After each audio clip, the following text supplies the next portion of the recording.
క్షయవ్యాధి యొక్క లక్షణాలు, కారణాలు, సమస్యలు, చికిత్స, నివారణ. క్షయవ్యాధి అనేది బ్యాక్టీరియల్ ఇన్ఫెక్షన్. ఇది సాధారణంగా ఊపిరితిత్తులను ప్రభావితం చేస్తుంది.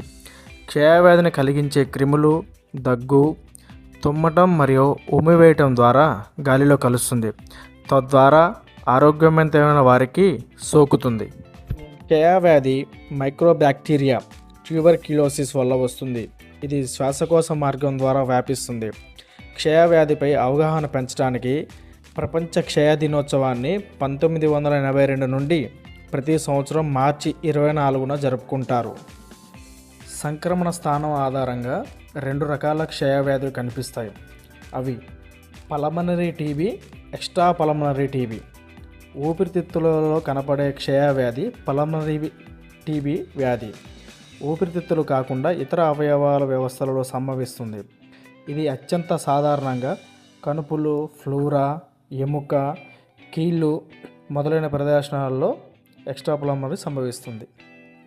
క్షయవ్యాధి సాధారణ లక్షణాలు: పొడి లేదా కఫంతో 2 వారాల నుంచి దగ్గినప్పుడు రక్తం, గొంతు బొంగురు పోవడం, అలసట, బరువు తగ్గడం, ఆకలి మందగించడం, రాత్రిపూట చెమటలు పడుతుండడం, జ్వరం, ఛాతీ నొప్పి మొదలైన లక్షణాలు ఉంటాయి.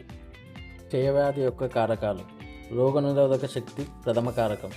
మిగిలిన కారకాలు ధూమపానం, మద్యపానం, మధుమేహం, మాదక ద్రవ్యాల వినియోగం మొదలగునవి.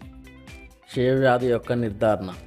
క్షయవ్యాధి యొక్క ఖచ్చితమైన నిర్ధారణలో ప్రధానంగా మైక్రోబ్యాక్టీరియా క్షయవ్యాధిని గుర్తించడం మరియు వేరు చేయడం ఉంటుంది. ఇది కొన్ని పరీక్షల ద్వారా నిర్ధారించబడుతుంది. సాధారణ శారీరక పరీక్ష, క్షయరక్త పరీక్ష, కఫ పరీక్ష, బ్రోంకోస్కోపీ, చర్మ పరీక్ష మొదలగునవి. క్షయవ్యాధి యొక్క నివారణ: బాసిల్లస్ కాల్మెట్-గురిన్ BCG టీకా తీసుకోవడం, నవ్వేటప్పుడు, దగ్గేటప్పుడు లేదా తుమ్మేటప్పుడు నోటిని కప్పుకోవడం, తప్పనిసరిగా సర్జికల్ మాస్క్ ధరించడం. క్షయవ్యాధి యొక్క చికిత్స. ఇప్పుడు క్షయవ్యాధిని తగ్గించడానికి పూర్తి స్థాయిలో మందులు అందుబాటులో ఉన్నాయి. క్షయవ్యాధికి సంబంధించిన మందులు 6 నుండి 8 నెలలు వైద్యుల పర్యవేక్షణలో వాడటం ద్వారా క్షయవ్యాధిని పూర్తిగా నయం చేయవచ్చు. ఈ మందులు అన్ని ప్రభుత్వ ఆరోగ్య కేంద్రాలలో ఉచితంగా లభిస్తున్నాయి.